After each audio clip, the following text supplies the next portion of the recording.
What connects the Met Gala? To Crazy Frog. Clickheads, the game show about Wikipedia that we promise isn't boring.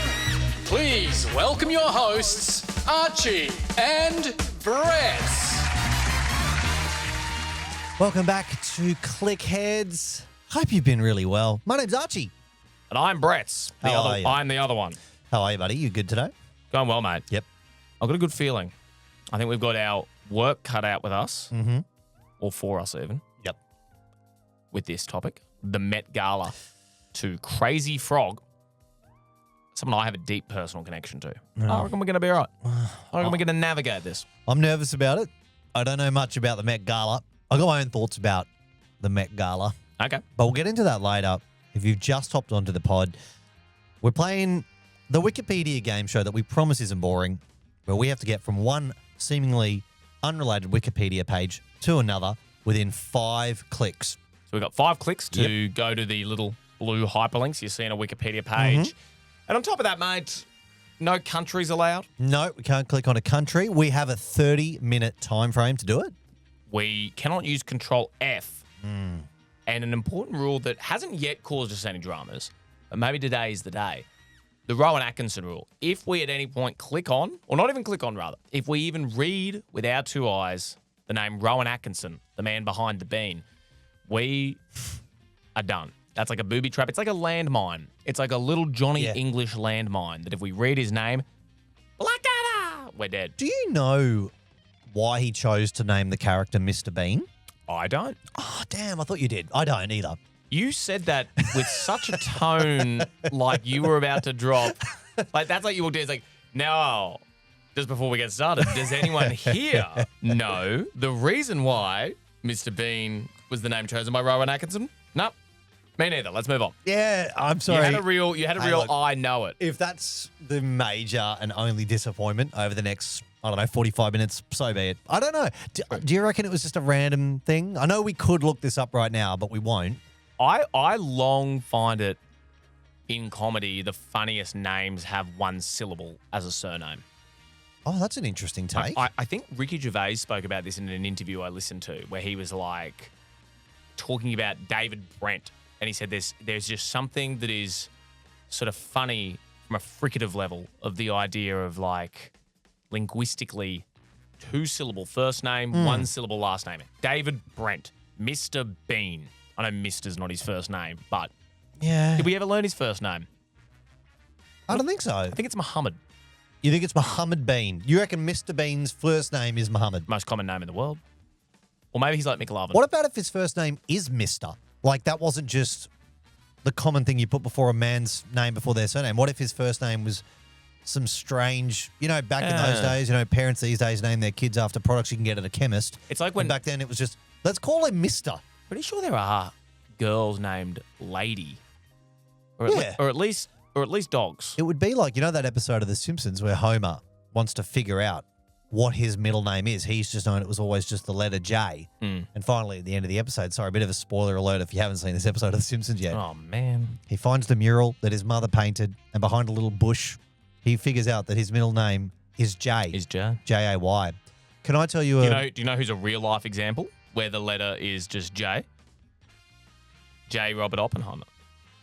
Oh.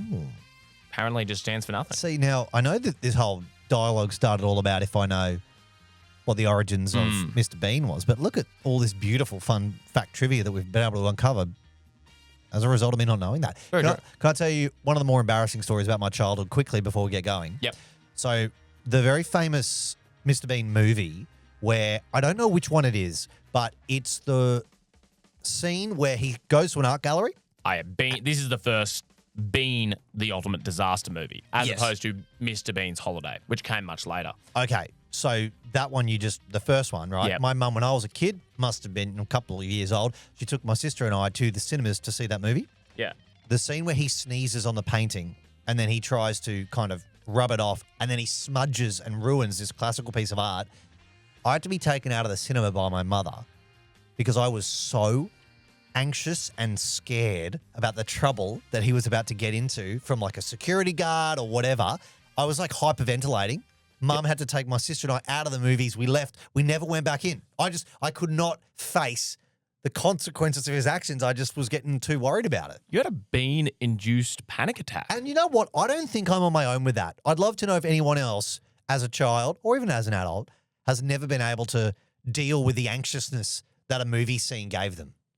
No, I mean, you'd be right, but most of it would be like the basilisk in Harry Potter or the orcs in Lord of the Rings or like scary stuff. But yours is unique and I think more worthy because I'm with you. That is a deeply stressful scene. Mate, it was terrifying, traumatic. I never went near a painting for 8 years.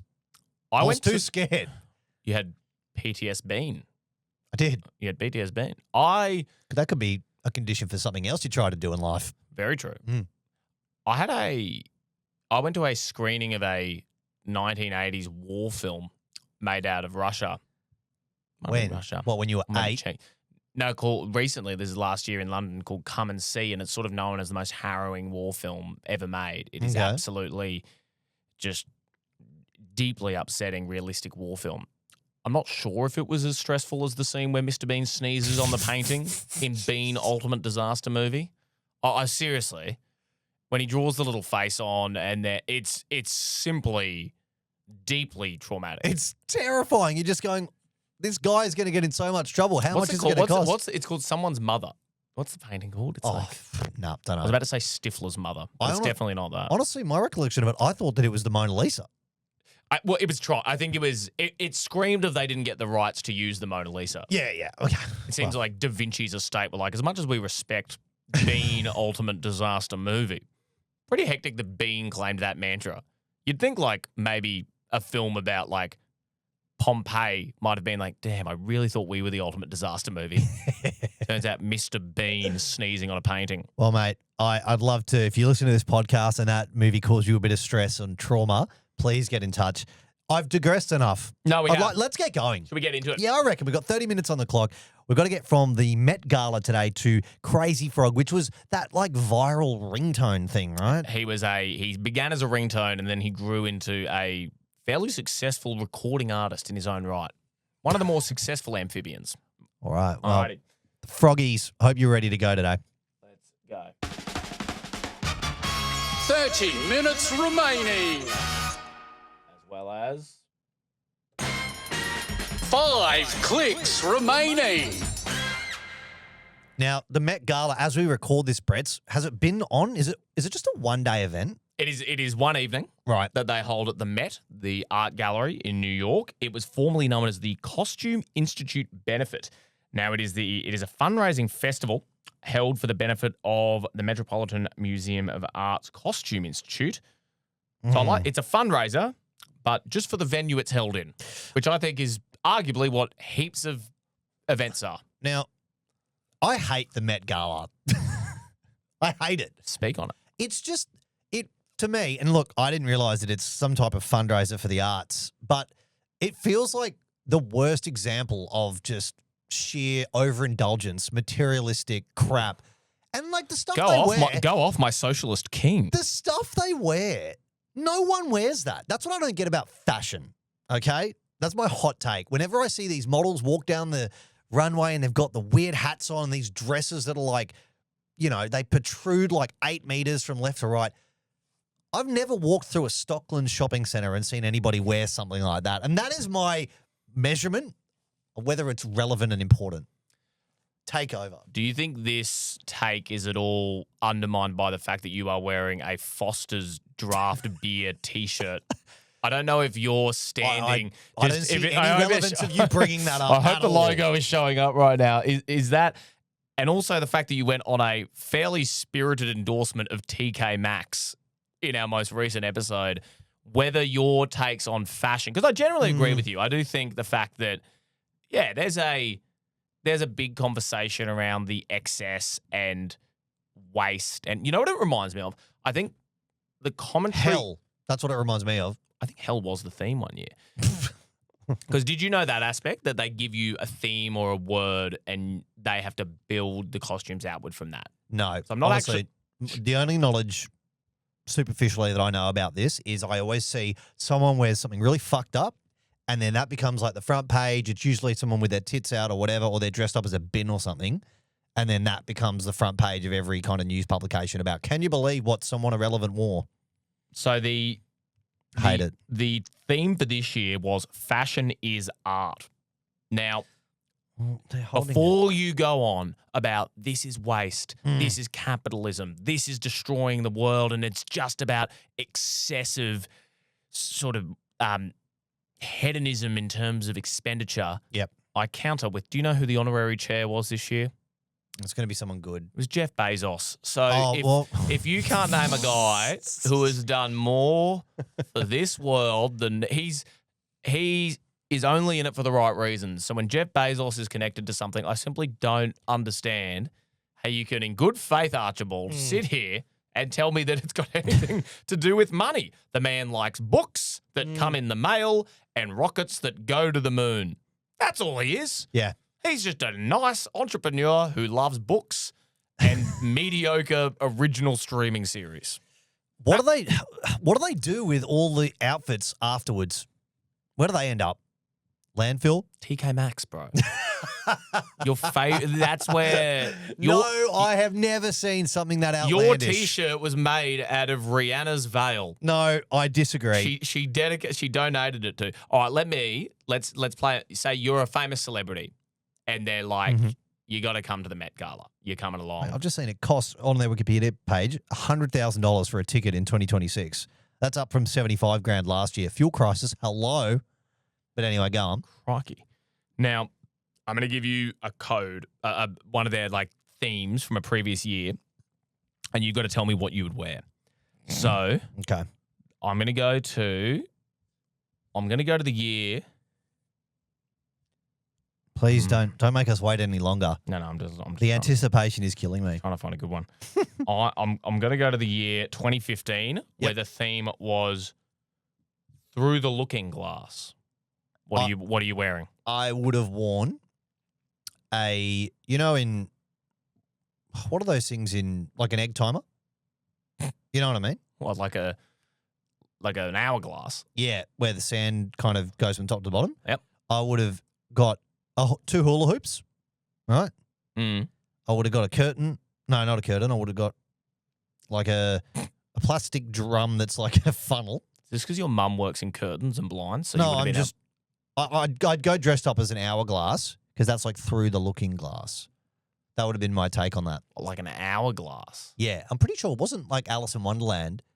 I'm going to get this really wrong, but wasn't there a version of that called Through the Looking Glass and then they merged those two texts together? I think Alice does go through the looking glass. Yeah. Yeah. Yeah. That's pretty good. Thank you. Going as an hourglass. But I wouldn't go out of protest. And then you'd call it hourglass figure because that's a way that people get described. Yeah. That's exactly right. Sabrina Carpenter was there yesterday. She looked quite good. I do agree that a lot of the time it's like someone coming dressed as a chicken palmy and everyone being like, what are they trying to say? Someone coming dressed in like 15 extra large recyclable bin bags. Exactly. Well, what's that trying to... It's just, I don't get it. I don't get fashion. I think the commentary around the Met Gala is the same as it is around the Melbourne Cup every year. That's my hot take. The Met Gala is the Melbourne Cup for people who read Vogue growing up. Yeah. They love it. It's their big day of the year. They know there are some questionable ethical aspects to it. That unethical side of it is starting to bubble up more. You probably feel a little more guilty. You probably hide your enjoyment of it a little bit more. But I would say that a lot of people, 364 days a year, who are on the brigade of whether it's animal safety or fashion, I would say, or like fashion etiquette or ethics, would I think a lot of the time just be like, actually, let's give it a miss. I'm giving it a miss this day. I'm going to say that because they just have so much fun with it. Do you reckon they do as much cocaine at the Met Gala as they do at the Melbourne Cup? Far more. More. Maybe less ketamine because there's less horses. When you get to that level, right, $100,000 a ticket, how much does the cocaine cost? Or do you reckon you get it for free because you're famous? Yeah, I don't think these people are paying for cocaine. No. I imagine at the Met Gala. Do you reckon like those dealers who supply cocaine to celebrities on their like little bio, they go, I provide cocaine to the stars? Like it's the reference. Yeah. Like if you opened up their CV, they'd be able to list off all the famous people they've sold coke to. Yeah. Oh, yeah. Cool. I think so. They've got on their little link tree, like link in bio, see who else bought. And then they've got like Yeah, quotes they have a from quote. people going, I thought I knew Coke before I bought off Larry. His was incredible. Yeah, I gave it to P. Diddy. He loved it. Larry's P. Diddy loved it too much. P. Diddy is your reference. He really loved it. I always trust a drug dealer that has good references and a resume. It's important. It is important. Now, listen, I have no idea how to get anywhere near. I'm going for okay. John F. Kennedy. In the history page of the Met Gala on the Wikipedia page, they have listed quite a few people about the high-profile celebrity-orientated guests and attendees. There's links to people like Diana Ross, Elton John, Liza Minnelli, Madonna, Barbra Streisand, and Cher, all of which have hyperlinks. We need to get to the music world if we want to get to Crazy Frog. I wonder if one year Crazy Frog, Bretz, was it the #1 single of the year or something like that? Well, I believe, I'm trying to locate what year it would have been, but I think our strategy has to lie in, God, it would have been around 2005 when Axel F got to #1, or at least #2. It would be. So I started high school 2003 or 2004, and that's when phones were coming out. And I remember Crazy Frog from the Jamster TV commercials. Remember that? I do indeed. And it was like, text now and you can get, oh, I'm a gummy bear. Yeah. Yes, I'm a gummy bear as your ringtone. It'll only cost your mum $14 from Telstra. $14 a month for the rest of their life. It was that. It was going and getting a Jamster ringtone and voting for Anthony Collier at Australian Idol.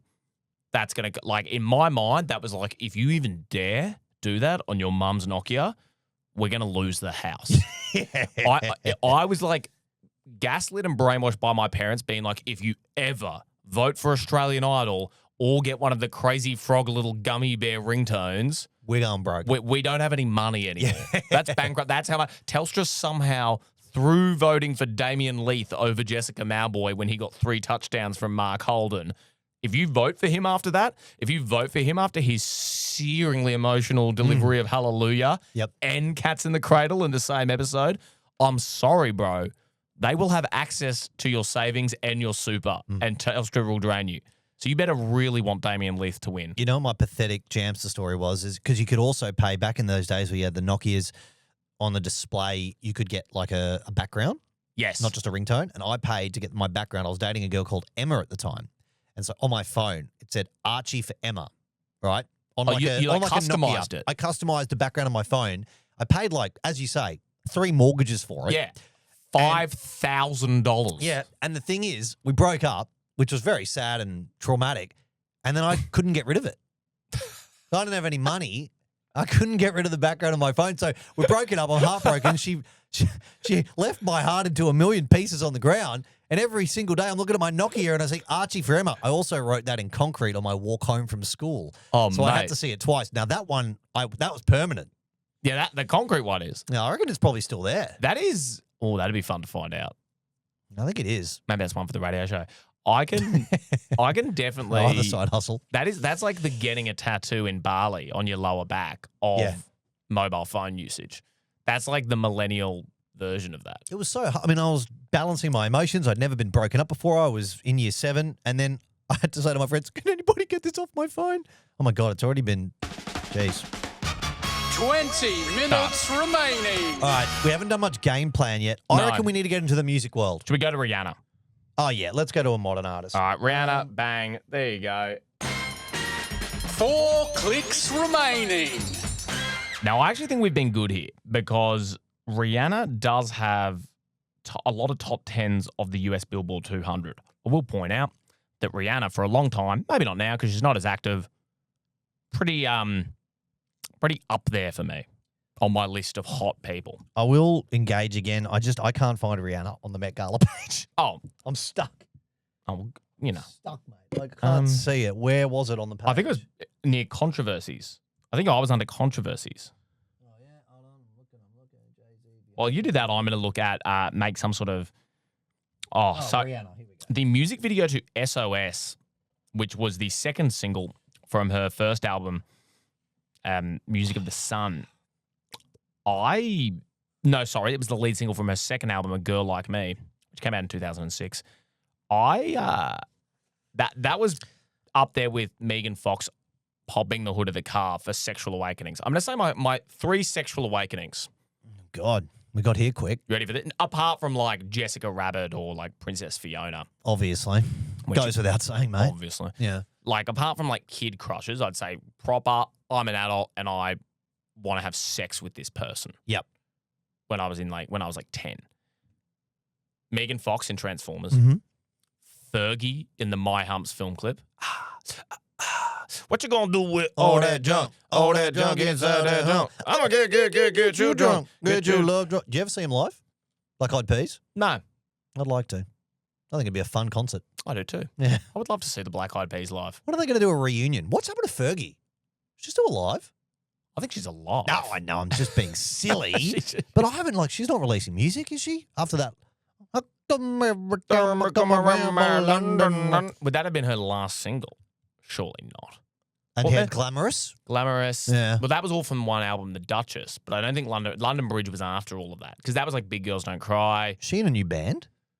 Well, the Black Eyed Peas, did the Duchess, did they get back together? Was like Boom Boom Pow and I Got a Feeling and all that. Was that era? Was the I'ma be rocking like this, I'ma be rocking like that, I'ma be ducking da ba. Like Ella Funk, what an album. Ella Funk was great. God. Let's get it started. With its great song, Let's Get It Started. Yes. Things that didn't age well. So what you were saying was on your Mount Rushmore of early crushes, Rihanna. And my third was SOS, Rihanna, the film clip for that. Yes, please, someone come and rescue me. And she wore a green dress in that film clip, and it made my brain explode. Did you ever finish yourself off thinking about it? Probably to it. That's what I'm trying to say when I say the 3 things that I became a man to.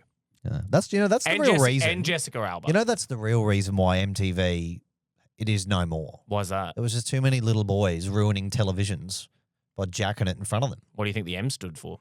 Wasn't music. No. And it Yeah, rhymes I with blastabate. Mastication, which is when you eat. Yes. Something like that. Like a digestation. Now, look, here's to get boring for a sec, we are trying to get from the Met Gala to Crazy Frog. On Rihanna's Wikipedia page, she was born in 1988. She's 38. There we go. That makes us all feel a little bit younger. Wow. Now, there are hyperlinks to when she had those big debut albums that made the top 10 of, and this is a hyperlink, the US Billboard 200. I think that's 100% where we go. So we go to the Billboard 200, then we find out, we get to the year 2006. I actually think Crazy Frog will be on that list. I reckon 2005. This is a memory. Let me take you back. Hawthorne, Brisbane. The year is 2005. That's the year the West Tigers won the NRL. West Tigers win the NRL. Yep. Benji Marshall flick pass. Oh, yeah. I was there, by the way. Seriously? Yeah, I was in the third row from the back. Oh, my God. Mm-hmm. That's incredible. Yep. I told him to pass. Hawthorne, Brisbane. Did you? Yeah, I said, Benji, flick it, Benji. Yeah. Flick it. Yeah. That's incredible. You should get out there and tell Jerome Luai the same thing now. I don't like talking about it. Okay. It's his moment, not mine, but I do feel like I played a part. You would never involve yourself. Nah. Hawthorne, Brisbane, 2005. Yep. I've just become a little bit too cool for Saturday Disney. You better believe I'm pivoting on that remote. Rage. Mm-hmm. Music television. They do a countdown of the biggest songs that year. That week, rather. Number 2, Crazy Frog, Axel F. What's going on? Do you? Yep. We know how it goes.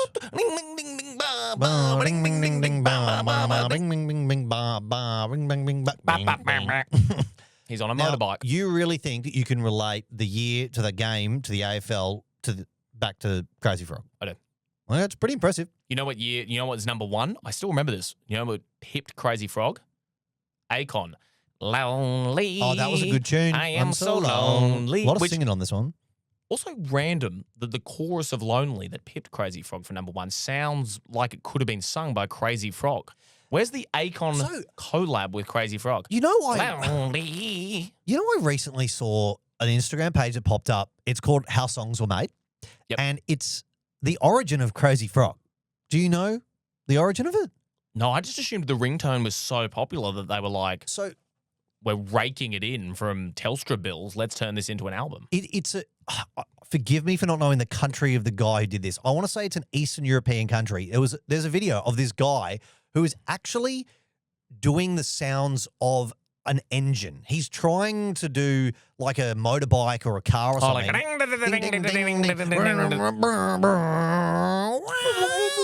What's going on? That is what turned into the Crazy Frog ringtone. It was like a sample of a guy trying to make. I actually think it was a motorbike. Why Crazy Frog is driving a flying invisible motorbike through the music videos. Because it starts like. What's going on? So obviously, the producers who then turned it into the ringtone probably added a couple of layers to it. Yeah, but maybe. But we'll find the clip at the end of this once time's run out, which is fast approaching, and I'll get that. But hey, look, let's click on Billboard 200. You reckon? I'll buy you lunch today if you can tell me the name of Crazy Frog's second single. Correct. No, The Axel F was his big one. No, nothing. no idea. Popcorn. There was a song before him. Yeah, it was a cover. Yeah, it's quite a song to cover. Do you want to hear something crazy, bro? Yeah. I enjoyed Axel F at number 2 on Rage morning TV so much. I went to Carindale Westfield, HMV, and bought with a voucher the entire Crazy Frog album. I owned the album. Well, surely it was an EP. How many songs were on it? Nah, bro. Album. From memory, it had like 25 songs. A lot of them were covers. Yeah. Interesting. I think they were all covers. Because now it's weird watching Axel, because Axel is Beverly Hills Cop. Oh, Eddie Murphy. Oh. Now, if we didn't want to go US Billboard 200, if we didn't want to take that risk, because remember in the past, we've gone to lists and they don't have long historical lists of previous winners. Beverly Hills Cop, the theme song of that is Axel F. So like when you start watching those movies, it's dun dun dun dun dun dun dun dun dun dun dun dun. Obviously now watching them, Bing, it's weird. bing. All I'm thinking is bing bing bing bing. Bing. I'm just thinking about the Crazy Frog remix. So would Rihanna have a link to Eddie Murphy? I mean, I suspect if you go to the Billboard 200, then we'll have to click again on the year. And I do think that the songs will be listed. And if you think it was it was certainly if you reckon it was in the top 10, man, it's going to be there. We've only got, mate, do some admin, please. Oh my God. Come on. He doesn't know what to click. Come on, mate. 10 minutes remaining. I'll be honest, I prefer Rihanna is so hot. I prefer the Billboard route. Me too. So let's click on Billboard 200. Rihanna is on a very short list of people. I'm going to be crude right now. Who could shit in my mouth? Sabrina Carpenter's on it. How do I get on that list? You need to Please. a lot of surgery. You got a lot of lifting. What if you had a lot bag of on your tucking. head? What if I said, No.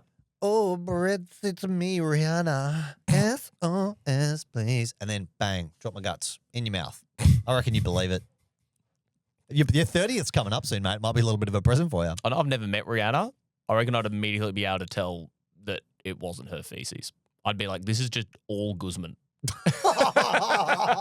That is fucking disgusting. Whereas I reckon Ugh. Rihanna's poops would be like little possum droppings. It'd be like beep bop beep. Anyway, what do you think Rihanna's poop would taste like? Let us know on this very normal All right, podcast. let's make the click. Let's do click number 2. Okay. Billboard 200. 4 clicks remaining. That was wrong. 3 clicks remaining. All right, we're on the Billboard 200, which is a record chart ranking the 200 most popular music albums and EPs in the United States. It's published weekly. There's a magazine. I wonder if that's still in publication. I'm just scrolling All the way down. absolute pace. There's a lot of stuff in here. Who do you think's got the most consecutive number 1 studio albums? It's 15. Most consecutive number 1 studio albums. It's got to be someone like Ed Sheeran or Taylor Swift. It is Taylor Swift. Yep. And number behind Taylor Swift with 11 is a bloke named Kanye West. Moving swiftly along. Okay, so where do we think we're going to see this guy? Because he's definitely not going to come in with most top 10 albums. Most albums, a lot of these are about all-time milestone and achievements, most weeks spent in the top 10. Wow. The album that spent the most weeks in the top 10 was the soundtrack of My Fair Lady.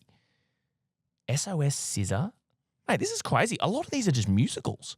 I guess they had nothing else to do back then.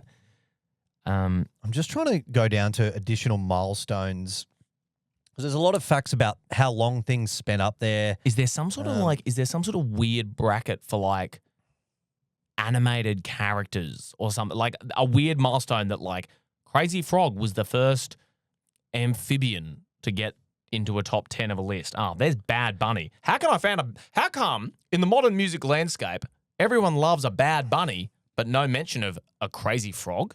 So in the 2026 music scene, we're more focused on bunnies that are by their own admission bad, yet one frog who suffers from mental illness is ostracized from the music industry. I think I've got something wrong with this because it's all about ranking albums, the top 200. I thought it was songs.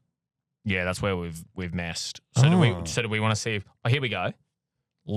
List of Billboard 200 number one albums. Well, we don't want right that. in the top, it says this article is about the album chart concerning the United States. For the global song chart, see Billboard Global 200. All right, well, let's do that. Let's save some time. Yeah, just geez, we don't have much time. Okay, so right at the top of the page, the Billboard Global 200. 1 click remaining.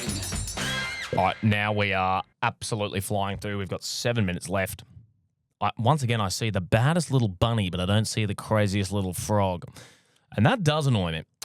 Hang on. Okay, so there's simultaneous top wings. Again, so much of this is about most top 10. Like, it's all about entries and stuff. They don't just have a good old-fashioned, here's what number one was.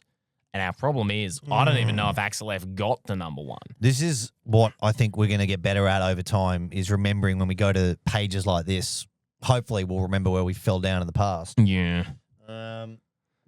Did anyone do any sort of collab with Crazy Frog? It's too long ago for me to remember.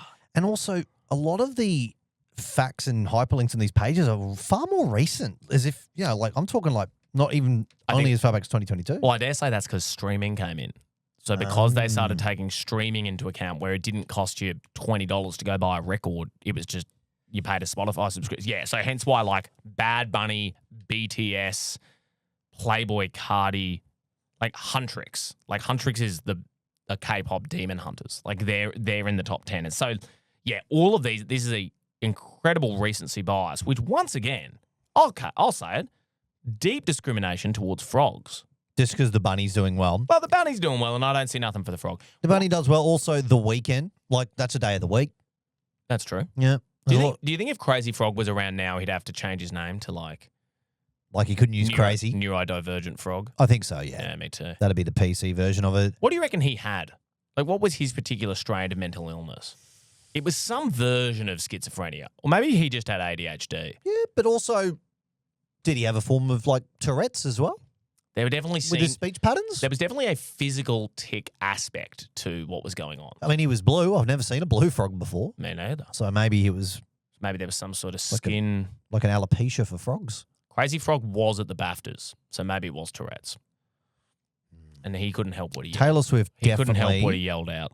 She never collabed with the Crazy Frog. Nah, dude. He didn't want to leverage that just to get going. Part of me is like, if we could find Akon or something like that, maybe that would help us. Oh, jeez. 5 minutes remaining. It's really annoying. What have we got? 3 clicks remaining. No, we got 2 clicks remaining. Which means that the next page that we click on has to have Crazy Frog on it. Do you think Post Malone, a few hyperlinks for him, do you think he was ever inspired by Crazy Frog? Based on the sound of some of his music, yeah. Justin Bieber? Like, was he breaking through it around the same time? I just don't know why. All I Want for Christmas Is You, Mariah Carey. Now, I do know that Crazy Frog did do some Christmas songs. I don't know if All I Want... Was that on the 25 strong track CD you got? I do believe that was on Crazy Frog's album. Like, I wonder if we went to Mariah Carey, if in 2005 she was like, kind of like when we had the Scooby-Doo moment, like she was number one before she was pipped by Crazy Frog. Looking at these artists, we've got to think, okay, if we're going to click on an artist next, we only got 3 minutes. Do we maybe go to someone who was making big tunes in 05?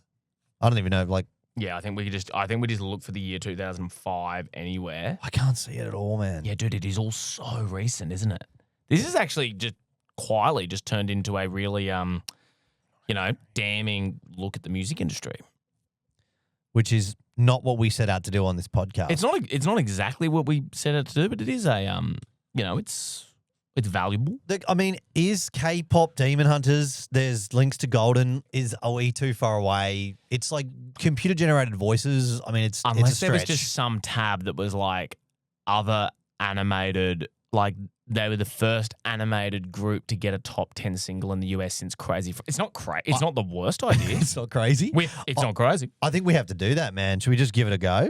So do we click on Golden, the song, or do we click on K-pop Demon Hunters? I think we click on K-pop Demon Hunters. Have you got the soundtrack from the Netflix film? Well, I haven't got anything right now. Hang on. So that's the only one I've got. Actually, you can even click on. Oh. Jeez, we are really low. You can click on. It's the soundtrack. It's such a stretch. I can't even find it. Oh, yeah, here. Where does this it? Next to the track Golden. All right. Should we go? Which one? I think we should. What are we in? We're at K-pop Demon Hunters, the films.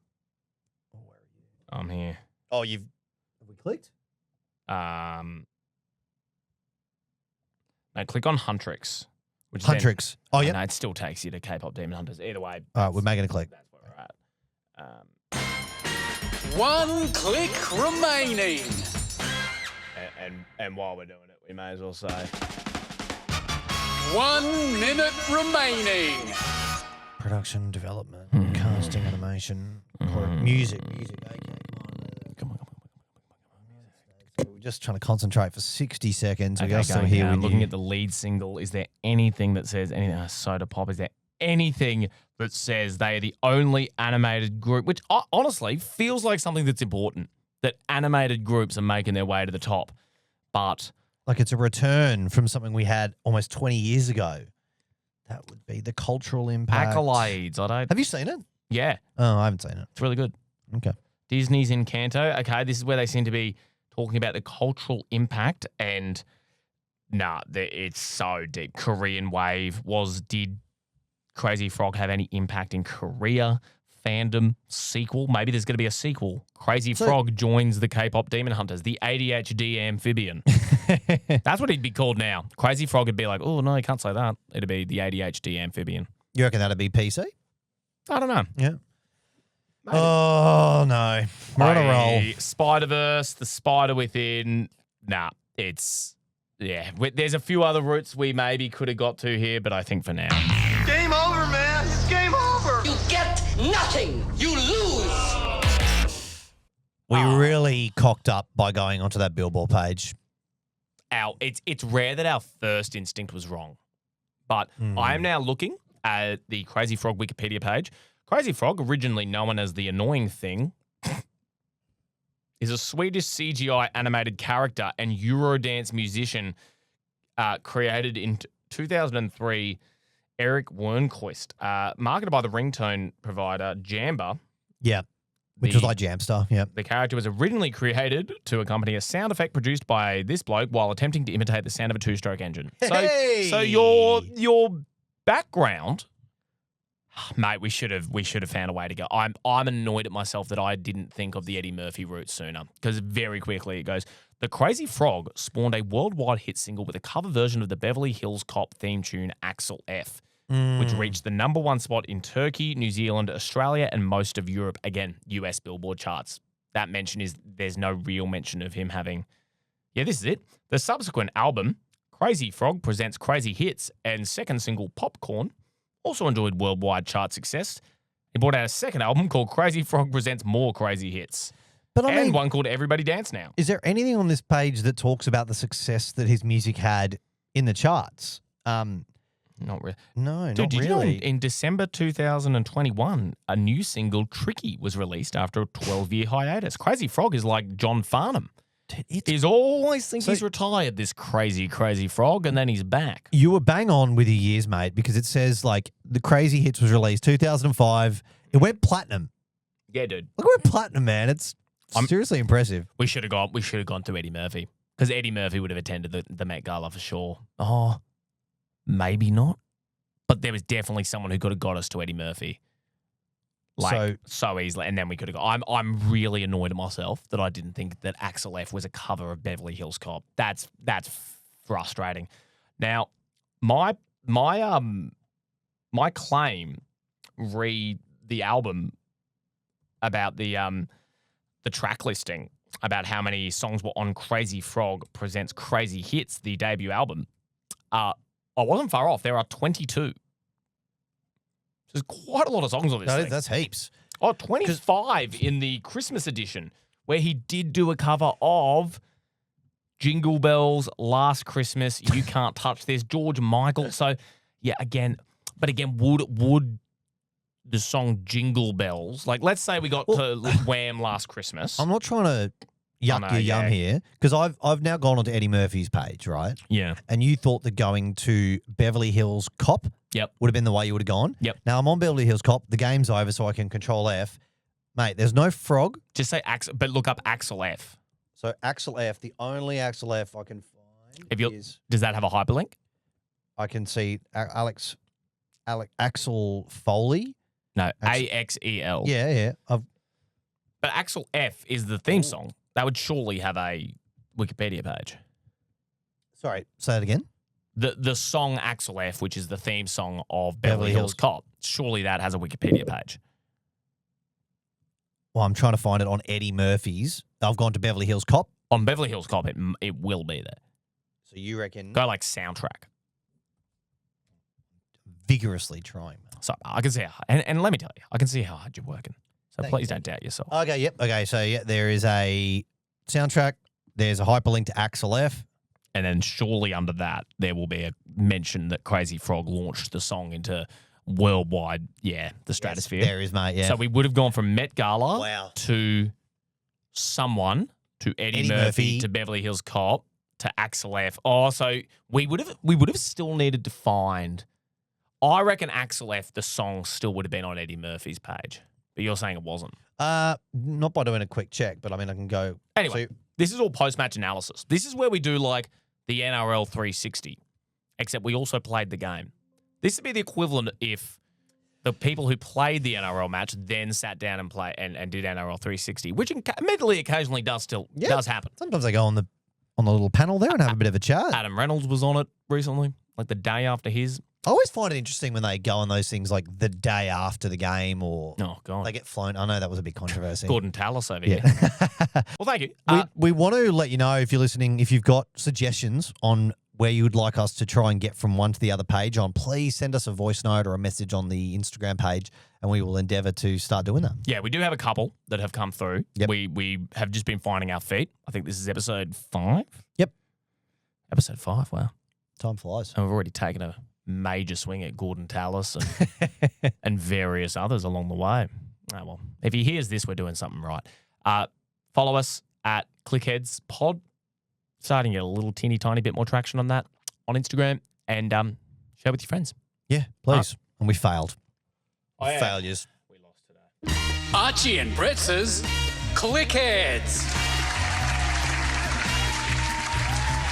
Don't forget to subscribe to the show and share with the Clickheads in your life. Plus, you can send your topic suggestions for the next game to ClickheadsPod on Instagram.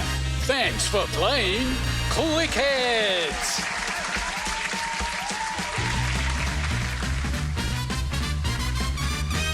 I drooled.